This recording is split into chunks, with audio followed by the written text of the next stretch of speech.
starting off with a 4-phase warm-up. The first part here being myofascial release. Here I'm using a foam roller on the latissimus dorsi and the intercostals. The second part would then be some basic mobilization, focusing on the upper body since it's a pulling day, so you can see some cervical spine mobilization, then working on the wrists, the elbows, the shoulders, the thoracic spine. So really the aim here is to getting some sensation, inviting some blood flow with some like rotations, preparing the body for some further work.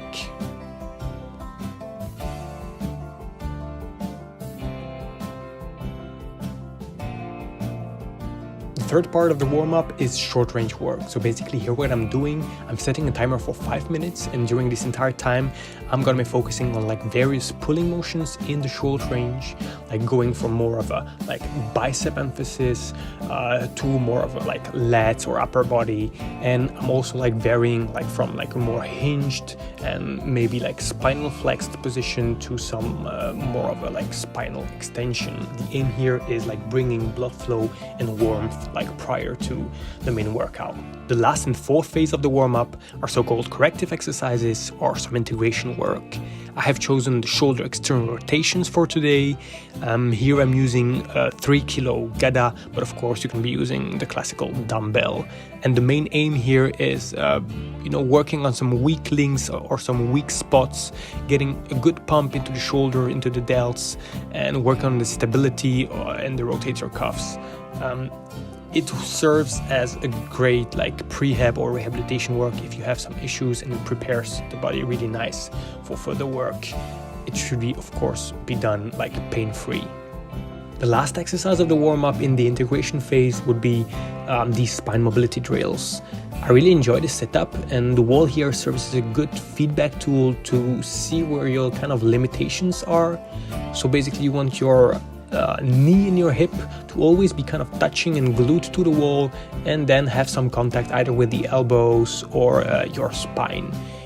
It's really great, explore, go gently, nothing crazy, and see where maybe your asymmetries are, and how far you can bend backward or fold forward. Have fun. We're changing the tone here a little bit, and after the warm-up, we're moving on to the primer. So the primer are those explosive, fast-twitch, dynamic rotational movements performed for like speed and power. And the main goal is to really turn on the central nervous system and stimulate the upper body for greater like force production later on. And it also serves as a movement pattern preparation. We're now at the peak of the workout. John Russins calls it the key performance indicator. It should be your heaviest lift of the day. And here I'm doing an EMOM, so every minute on the minute I'm performing 2 reps of wide weighted pull-ups for a duration of 10 minutes. After the main lift, we're doing some functional hypertrophy. Here I have chosen a superset, starting off with those chin-ups here. I'm using those like wooden round grip handles to really challenge my forearm strength. And I'm going for 3 sets of ideally 8 repetitions, with 30 seconds rest in between the exercises in the sets. And for the second exercise of the superset in the functional hypertrophy part, I'm performing these kettlebell alternating rows in this like hinged bent forward position. Here I'm playing with the tempo a little bit, so I'm trying to go as fast as possible on the way up, and then slowly in a controlled manner lowering for a count of 3 seconds.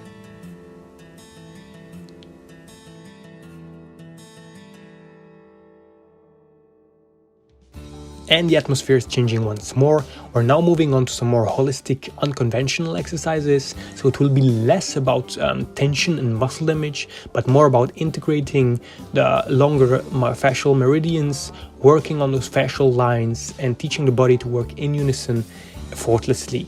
Here I'm doing this complex with a 9 kilo Gada, and I'm still following this like pulling movement pattern in the hinged position, but it feels more like a meditative flow and feels really, really nice on the body.